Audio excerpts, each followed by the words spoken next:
Millions à écouter la première radio d'information. La première radio d'information. En national, en régional ou en international.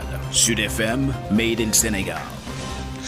Bonsoir à tous et merci d'être à l'écoute de Sen Radio. À la une de ce journal à Thiès, les cheminots retraités de l'ex-DBF ont levé leur mot d'ordre de grève et d'arrêt du trafic ferroviaire. Ils ont obtenu gain de cause. La perception des indemnités a démarré ce matin pour les retraités de 2018 et suivront ceux de 2019 et 2020. Puis les familles héritières, une enveloppe de plus de 493 millions a été mobilisée. 24 heures après le limogeage du directeur général de Dakar Demdik, les syndicalistes de la société exigent l'audit financier de l'entreprise. Maître Moussa Diop est accusé bien avant son éjection de malversation et de gestion nébuleuse selon les syndicalistes. Et puis le coronavirus qui continue de se propager dans le pays avec 83 nouvelles infections ce jeudi, dont 41 issues de la transmission communautaire est détecté dans cette région du pays. 33 patients sont pris en charge dans les services de réanimation. L'on va également s'intéresser à la lutte contre les inondations avec le programme d'assainissement mis en place par le gouvernement du Sénégal. Au Liban, un éventuel survivant sous les décombres un mois après l'explosion. Des scanners thermiques ont révélé l'existence d'un ou deux corps sous les décombres. La page des sports et info éco complète cette édition mise en onde par Alassane Ouad. Sud-Soir.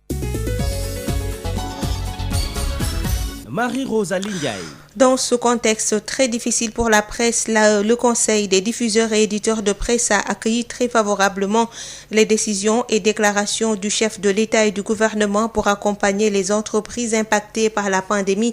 Le CEDEPS a alors mobilisé tous ses membres pour la mutualisation de leurs efforts en vue de parvenir à des solutions de riposte dans le but de sauvegarder leurs outils de travail et maintenir les emplois. Les services d'un expert comptable indépendant, membre de l'ONECA, ont été sollicités par le CEDEPS pour l'étude et l'élaboration d'un plan de riposte dénommé Plan de résilience du secteur de la presse face à la crise Covid-19.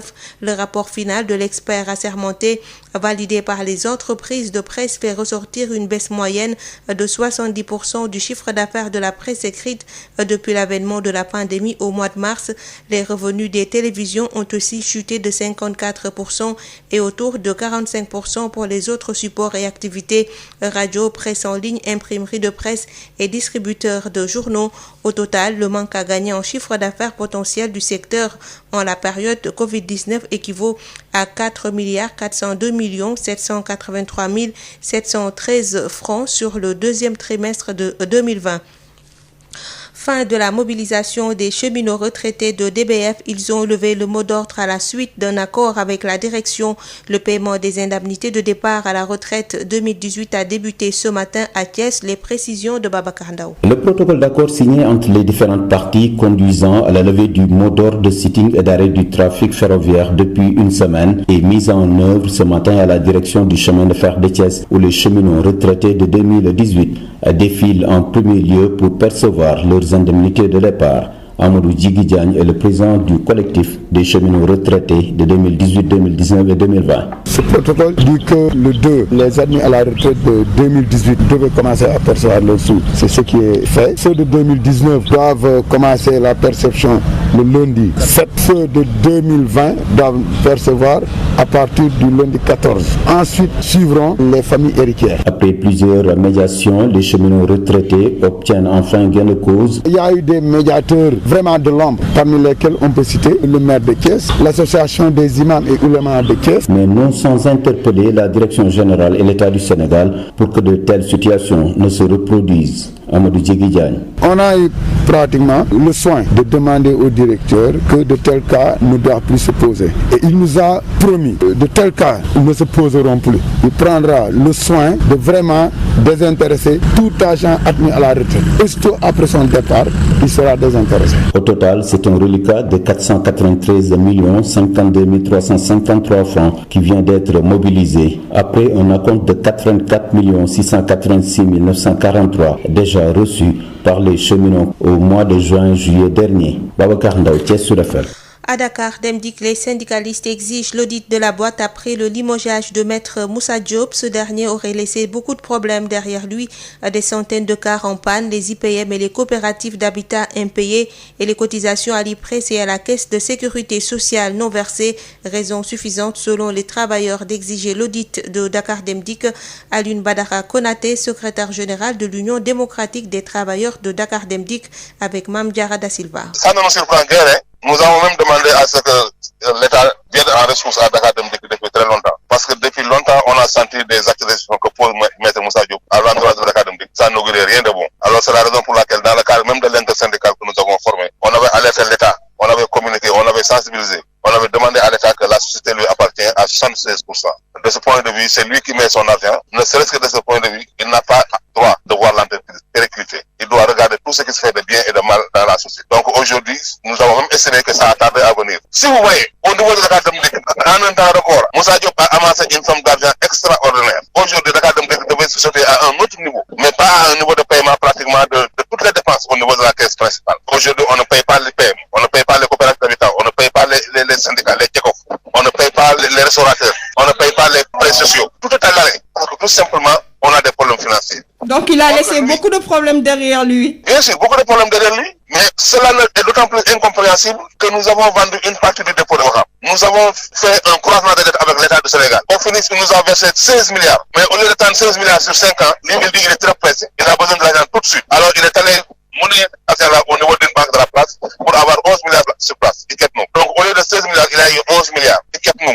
Plus les 3 milliards, la vente du foncier. Mais on ne sait pas où se passer l'argent. Alors il avait présenté un certain nombre de projets. On n'a rien vu. Et c'est pour ça que vous, syndicalistes, vous exigez un audit de la boîte. Tout à fait. On exige organisationnel, on exige financier de l'entreprise. À l'instant, Alioune Badara Konaté, secrétaire général de l'Union démocratique des travailleurs de Dakar Dem Dikk, des travailleurs qui exigent l'audit de la boîte après le limogeage de maître Moussa Diop. Ce dernier aurait laissé beaucoup de problèmes derrière lui, des centaines de cars en panne, des IPM et coopératives d'habitat impayées et les cotisations à l'IPRES et à la caisse de sécurité sociale non versées. 2 blessés par balle à Sédhiou, un agent de l'OCRTIS, Office central de répression de trafic illicite des stupéfiants, et un agent de sécurité de proximité grièvement blessés. Ils étaient en opération nocturne hier vers 23h quand ils ont reçu des coups de feu à bout portant. L'auteur, un éleveur, affirme avoir riposté aux coups tirés par les agents. Des zones d'ombre persistent. Une enquête est ouverte, nous dit Moussa Dramé. Les faits remontent à la nuit de ce mercredi aux environs de 23h entre le village de Malifara et Diabougou dans la commune de Nyanga sur la route nationale numéro 6 dans le département de Goudomp. Selon une source bien au fait de la situation, c'est un agent de la police de l'Office central pour la répression du trafic illicite des stupéfiants OCRTIS et un agent de sécurité de proximité ASP qui avait installé une planque à ce niveau en attente d'un trafiquant de drogue, dit-on. Soudain surgit un motocycliste qui ne s'était pas arrêté à leur interpellation selon la police. Et contre toute attente, poursuit une source policière, l'homme à moto revint sur ses pas pour ouvrir le feu sur eux au moyen d'un fusil artisanal. Le policier de l'OCRTIS a reçu plusieurs impacts de plomb sur une bonne partie du corps, tout comme l'ASP qui serait moins atteint selon toujours notre source. Mais sur place dans la commune de Nyanga, d'autres versions sont entretenues par la population. Le maire Yorombalo, qui dit rapporter plusieurs témoignages, explique que le villageois tireur est également blessé et se trouve être un chasseur qui revenait de son troupeau et qui a essuyé les tirs de la police. Yorombalo explique également que la zone est infestée de bandits armés et la veille mardi, ajoute-t-il, des hommes se réclamant de la douane ont arraché 60 000 francs CFA et de bien d'autres articles des mains d'un habitant du village. Pour l'heure, plusieurs zones d'ombre persistent toujours. A rappeler que les 3 dernières semaines, la police de l'OCRTIS avait fait plusieurs saisies importantes de chanvre indien dans cette zone et nul doute que des représailles pourraient s'organiser à leur encontre car la brigade régionale de lutte contre les stupéfiants de Sédhiou dit être déterminée à anéantir cette plaque tournante de drogue entre la Gambie et la Guinée-Bissau via le Sénégal et dont un sujet bissau-guinéen est même arrêté il y a 2 semaines. Signalons enfin que ce jeudi jusqu'à la mi-journée, le policier de l'OCRTIS qui est plus atteint attendait d'être évacué sur Dakar. Moussa Dramé, Sédhiou, Sud FM. Sud FM, Made in Sénégal. Parlons à présent du coronavirus au Sénégal. 83 nouvelles contaminations, dont 41 issues de la transmission communautaire, 33 cas graves en réanimation. Ces dernières 24 heures, le ministère de la Santé n'a recensé aucun décès lié à la Covid-19, explique le directeur de la prévention, Dr El Hadj Mamadou Ndiaye. Sur 1032 tests réalisés, 83 sont revenus positifs, soit un taux de positivité de 8,04%. Les cas positifs sont répartis comme suit. 42 cas contacts suivis par nos services et 41 cas issus de la transmission communautaire répartis entre les communes ou quartiers suivants. La commune de Thiès, 5 cas communautaires. Gibraltar, 2 cas communautaires. Grand Dakar, 2 cas communautaires. Kaolack, 2 cas. Kédougou, 2. Les Maristes, 2. Mbao, 2. Les Parcelles Assainies, 2. Sédhiou, 2. Tivaouane, 2. Yeumbeul, 2. Ziguinchor, 2. Fatick, 1. Ngor, 1. Ouakam, 1. Ouest Foire, 1. Passy, 1. Pikine, 1. Point-E, 1. Rufisque, 1. Saraya, 1. Sicap Liberté 2, 1. Touba, 1. et Yoff 1. 47 patients hospitalisés ont été contrôlés négatifs et déclarés guéris. 33 cas graves sont pris en charge dans les services de réanimation. Aucun décès enregistré ce mercredi 2 septembre 2020. L'état de santé des autres patients est jugé stable. À ce jour, 26 cas ont été déclarés positifs, dont 9 553 guéris, 287 décédés et donc 3 985 patients sous traitement.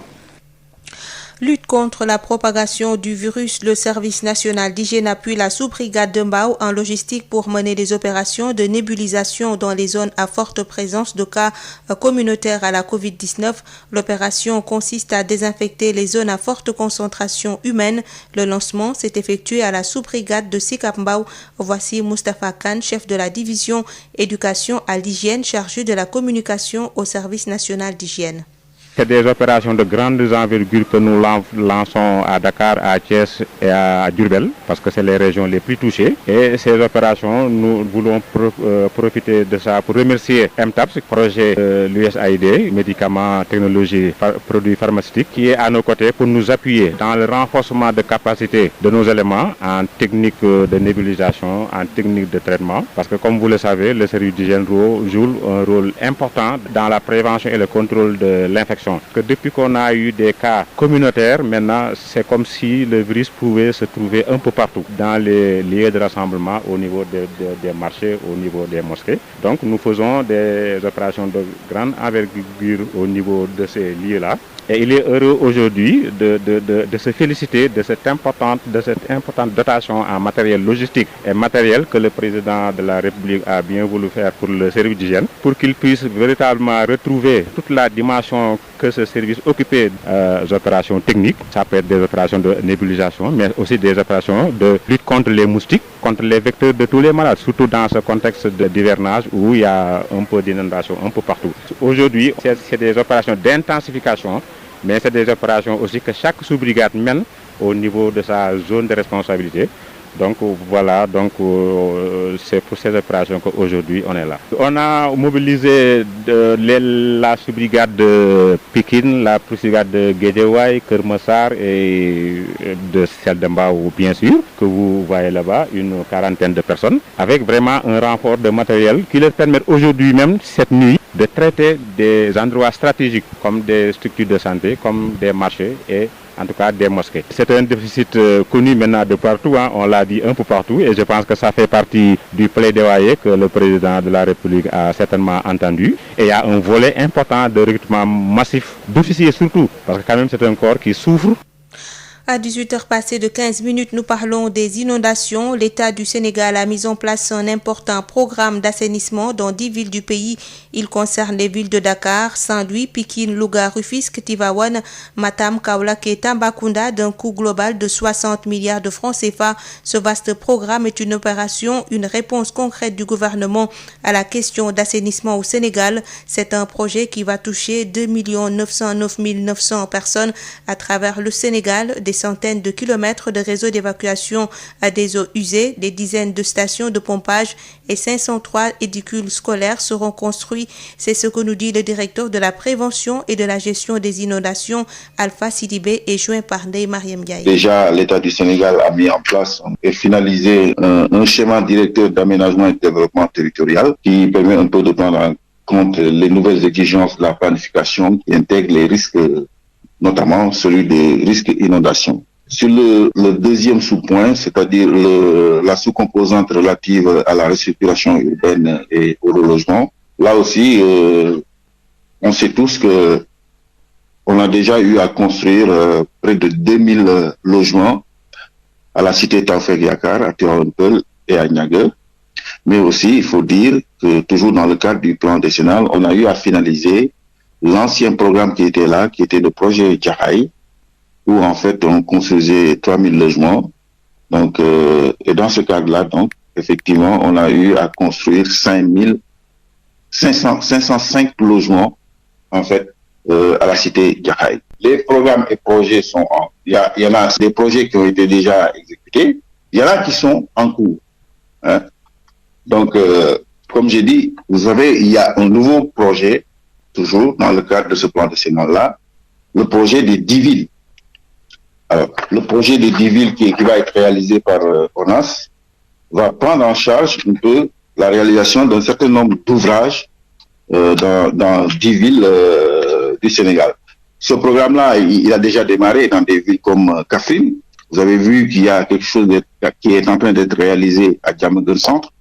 Mais vous avez vu aussi les réalisations qui sont en cours, justement à Kaolack, pour prendre en charge Khahoun, qui est un point extrêmement dur et très vulnérable dans le cadre de la lutte contre les inondations. Donc, il y a présentement plusieurs projets qui sont en cours de réalisation. Le directeur de la prévention et de la gestion des inondations, Alpha Sidibé, sera notre invité en fin d'édition. Restructuration et réhabilitation des quartiers touchés par les inondations. Cette opération est possible, mais il faut une bonne étude technique et faisabilité, des ressources financières disponibles et des mesures d'accompagnement. Selon Abdou Birahim Diop, l'ingénieur aménagiste estime que des difficultés peuvent se situer au niveau des quartiers anciens où des plans d'alignement sont absents et des habitations sont parfois irrégulières. Abdou Birahim Diop, gestionnaire des ouvrages et équipements à la ville de Dakar, est avec Babacar Samb. En matière d'aménagement et de gestion des équipements et infrastructures, rien n'est impossible. Techniquement, je vous dis. Et le plus important, c'est donc d'avoir vraiment les ressources financières disponibles et ensuite procéder à des études techniques de faisabilité qui permettent vraiment de pouvoir vraiment voir où peut passer les réseaux et ensuite quel type aussi d'assainissement il faut faire, parce que aussi là-bas aussi se posent souvent les problèmes d'exutoire. Au niveau de ces zones-là, le plus important, c'est l'évacuation des eaux pluviales. C'est un réseau d'évacuation des eaux pluviales. Quand on fait une opération sur le tissu urbain, on peut toujours avoir des problèmes, surtout quand c'est des quartiers anciens qui sont déjà occupés. Cela va sans dire que ça peut poser des difficultés, mais quand même, c'est comme une opération chirurgicale sur un corps humain, c'est pour régler un problème. Donc, c'est possible, mais ça nécessite vraiment des mesures d'accompagnement, parce que souvent, dans ces quartiers-là, il n'y a pas de plan d'alignement. Et ensuite, l'habitation même n'est pas régulière. Donc, ce qui peut poser vraiment d'énormes difficultés quant à la faisabilité. Mais on peut toujours faire des opérations de restructuration de ces habitats pour pouvoir vraiment installer ces équipements et ces infrastructures qui sont nécessaires vraiment pour une habitation. Parce qu'on ne peut pas parler d'un habitat vraiment décent sans prendre en compte le volet vraiment assainissement, qui est un volet très important. Je dirais même, avant même d'implanter un lieu d'habitation, le plus important, c'est d'abord de mettre la trame viaire, donc les réseaux de voiries divers. Et le plus important parmi ces réseaux de trame et voiries divers reste donc l'assainissement. Donc, c'est un mal vraiment pour faire du bien. Sud International. Au Liban, des secouristes sont à la recherche ce jeudi d'un éventuel survivant sous les décombres dans un quartier de Beyrouth dévasté par l'explosion survenue au port le mois dernier. Des scanners ayant détecté des battements de cœur, a indiqué le gouverneur de la capitale libanaise. Un chien renifleur utilisé par une équipe de sauveteurs chiliens dépêchés à Beyrouth après le drame pour retrouver d'éventuels corps ensevelis a permis de repérer hier soir un bâtiment effondré à la périphérie de la rue Djemaïzé sous lequel se trouveraient des corps humains. Selon le gouverneur, des scanners thermiques ont capté des signaux en provenance du site révélant l'existence d'un ou deux corps sous les décombres, a-t-il précisé. D'après ce dernier, les appareils utilisés à la pointe de la technologie ont détecté des battements cardiaques. Nous espérons que quelqu'un en sortira vivant, a poursuivi le gouverneur de la ville. La France a annoncé ce jeudi un plan de relance de 100 milliards d'euros sur 2 ans dans l'espoir de surmonter l'épreuve de l'épidémie de coronavirus au moment où le comité indépendant d'évaluation sur la gestion mondiale de la pandémie débute son enquête. Avec ce plan de relance, le gouvernement entend préparer la France de 2030 et aller au-delà du seul rebond de l'économie durement frappée par la crise provoquée par la pandémie de Covid-19. Même si sa priorité reste l'emploi, la France a tenu, mais elle est incontestablement affaiblie, a souligné le Premier ministre Jean Castex en présentant à Paris ce plan d'une ambition d'une ampleur historique. En sport, football, Ligue des champions africains, on est à moins de 3 mois des préliminaires. Teungueth FC, le représentant du Sénégal, rencontre des difficultés pour bien préparer cette compétition. C'est ce que fait savoir le directeur technique de l'équipe Alassane Dia, joint par Odile Minkilan. Sur ce plan-là, c'est l'entraîneur qui va proposer une feuille de route avec son staff technique pour voir en tout cas quels sont les meilleurs processus pour amener les joueurs à retrouver un rythme plus ou moins correct. Mais pour ce qui nous concerne, nous, au niveau de l'administration, nous faisons en sorte en tout cas que tout soit prêt par rapport à l'engagement de Teungueth FC, mais également par rapport à la mise en place des moyens et de la logistique. Maintenant, le reste est du domaine de la technique. 3 mois de préparation, est-ce que cela va suffire? Non, vous savez, on ne sait jamais parce que on est resté quand même assez longtemps sans jouer. Vous l'avez dit vous-même, 10 mois, c'est un peu trop. Et nous entamons même le 7e mois sans être en santé. Et sans faire un travail organisé par les entraîneurs. Donc, les programmes individuels que le staff technique donnait ne pouvaient pas suffire. Le football aussi, c'est plus que des programmes individuels. Donc, la difficulté est là devant nous, d'autant qu'au moment où nous allons démarrer, nous n'aurons pas de sparring partenaire valable, parce qu'il n'y a pas d'équipe neutre, il n'y a pas d'équipe officielle. Et ensuite, les difficultés avec les protocoles sanitaires sont là.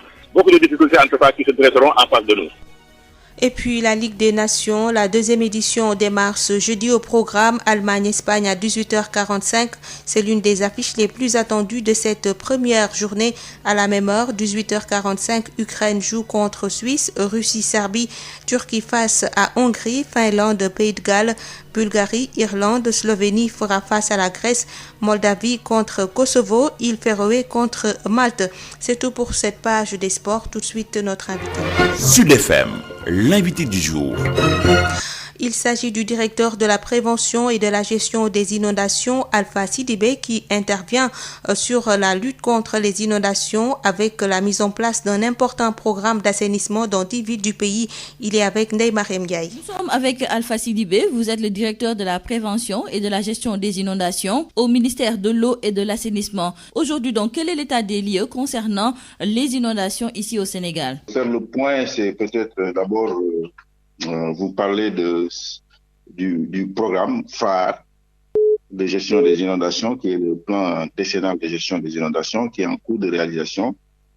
Alors, ce plan décennal-là, comme vous le savez tous, a été élaboré à partir du Conseil présidentiel du 19 septembre 2012 avec le président Macky Sall, qui avait proposé environ un peu plus de 700 milliards pour prendre en charge les inondations en plusieurs phases, parce que le programme était subdivisé en 3 phases. Il y avait une phase d'urgence 2012-2013, une phase intermédiaire 2014-2016, une phase moyen terme 2017-2022. Alors, Ce programme décennal-là a été décliné en 3 sous-programmes. Il y avait le premier sous-programme qui était relatif à l'aménagement du territoire, le deuxième au relogement et à la restructuration urbaine, et le troisième qui concernait un peu le drainage des eaux pluviales. Donc, ce qui a été fait très rapidement, c'est que pour le premier sous-programme, on sait tous que déjà l'État du Sénégal a mis en place et finalisé un schéma directeur d'aménagement et de développement territorial qui permet un peu de prendre en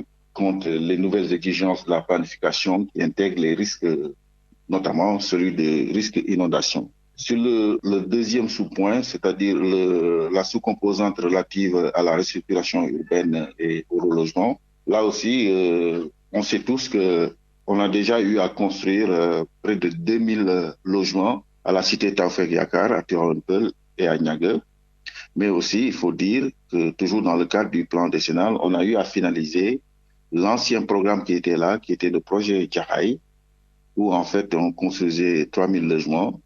Donc, et dans ce cadre-là, donc, effectivement, on a eu à construire 505 logements, en fait, à la cité Djahaï.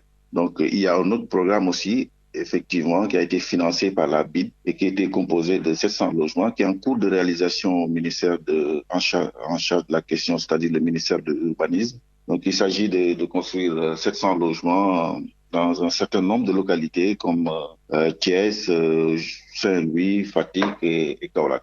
Pour aussi le troisième sous-point, c'est-à-dire sous-programme, là aussi, il y a eu des réalisations de plusieurs réseaux de drainage des eaux pluviales avec le financement de l'État, avec des structures comme ONAS, mais aussi avec la participation des partenaires techniques et financiers qui ont eu à investir dans beaucoup de projets de drainage des eaux pluviales, comme par exemple le projet que tout le monde connaît, qui a été réalisé par l'ADM, mais aussi la mise hors eau de Pikine Irrégulier Sud avec la PIX qu'il a réalisé. Donc, tout ça mis ensemble, on se rend compte qu'il y a eu beaucoup de choses qui ont été faites et qui est toujours en cours. Et toujours concernant ces projets, beaucoup sont en cours de réalisation. Mais est-ce que réellement les populations commencent à ressentir les impacts de ces différents projets? Il y a eu un certain nombre de programmes de restructuration qui ont été mis en œuvre au niveau de la banlieue de Dakar.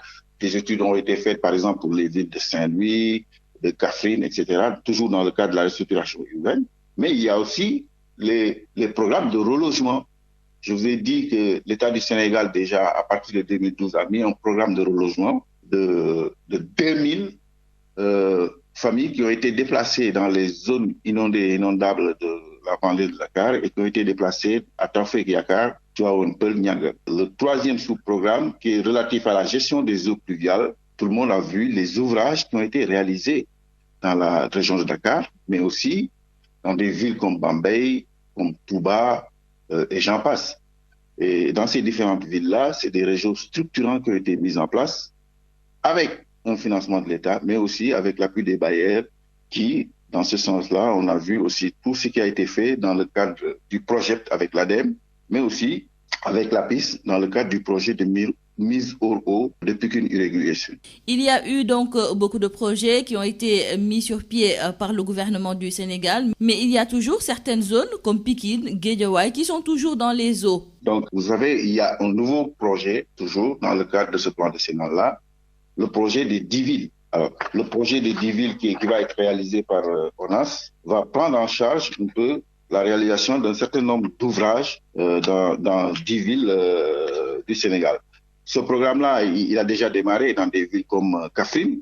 Vous avez vu qu'il y a quelque chose qui est en train d'être réalisé à Diamaguène Centre.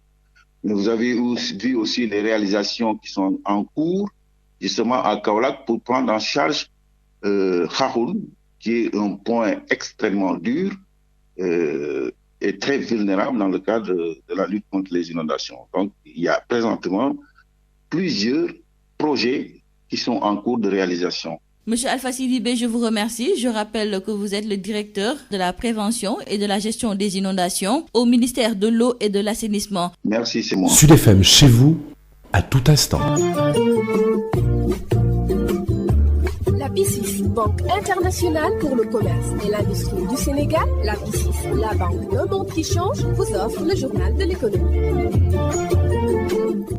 Bonjour et bienvenue. Avec la bonne répartition des pluies cette année, la production laitière sera importante d'après le président de l'association pour l'intensification de la production laitière, Mamadou Ba. En période d'hivernage, notamment nous qui sommes dans le secteur intensif, il y a immédiatement une baisse de production. La baisse est due à plusieurs facteurs, la chaleur, les moustiques, les enclos qui sont généralement engorgés d'eau. Ceci impacte négativement la production de lait. C'est dans toutes les fermes en général que la baisse de production se sent. La véritable production où on atteint le pic, c'est en période de froid, à partir de décembre jusqu'au mois d'avril, mai, etc. Maintenant, si vous parlez du secteur extensif, nos parents pasteurs, bien entendu, ont une augmentation de production parce que là, il y a le tapis herbacé qui fait que les animaux ont de quoi manger, ce qui n'est pas le cas en période sèche. Les animaux sont dans un piteux état. Donc ça, c'est l'envers de l'élevage en intensif. On peut remercier le bon Dieu de nous avoir permis d'avoir un hivernage assez pluvieux et ce qui fait que, Inch'Allah, je pense qu'il y aura assez de fourrage, de paille. Même nous qui sommes dans le secteur intensif, qui devons faire de l'ensilage, c'est-à-dire la culture de sorgho et de maïs pour avoir de l'aliment à donner pendant la période de soudure. Je pense que si plaît à Dieu, le lait cette année, il y en aura à suffisance. Dans le prochain numéro, le président de l'ANIPL va revenir sur l'autosuffisance en lait dans notre pays. Le journal de l'économie, c'est fini. Merci de votre fidélité. La BICIS, Banque internationale pour le commerce et l'industrie du Sénégal, la BICIS, la banque d'un monde qui change, vous a offert le journal de l'économie.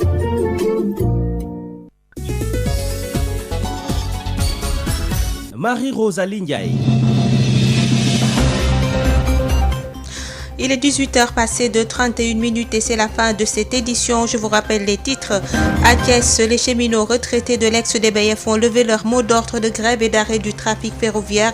Ils ont obtenu gain de cause. La perception des indemnités a démarré ce matin pour les retraités de 2018 et suivront ceux de 2019 et 2020. Puis les familles héritières, une enveloppe de plus de 493 millions a été mobilisée. 24 heures après le limogeage du directeur général de Dakar Demdik, les syndicalistes de la société exigent l'audit financier de l'entreprise. Maître Moussa Diop est accusé bien avant son éjection de malversation et de gestion nébuleuse selon les syndicalistes. Le coronavirus au Sénégal continue de se propager avec 83 nouvelles contaminations notifiées ce jeudi, dont 41 issues de la transmission communautaire et détectées dans cette région. 33 patients sont pris en charge dans les services de réanimation. L'on s'est également intéressé à la lutte contre les inondations avec le programme d'assainissement mis en place par le gouvernement du Sénégal. Au Liban, un éventuel survivant sous les décombres, un mois après l'explosion, des scanners thermiques ont révélé l'existence d'un ou deux corps sous les décombres. La page des sports et Info Éco ont complété cette édition mise en onde par Alassane Wade. Merci de nous avoir suivis et tout de suite après votre chronique Sud Nutrition.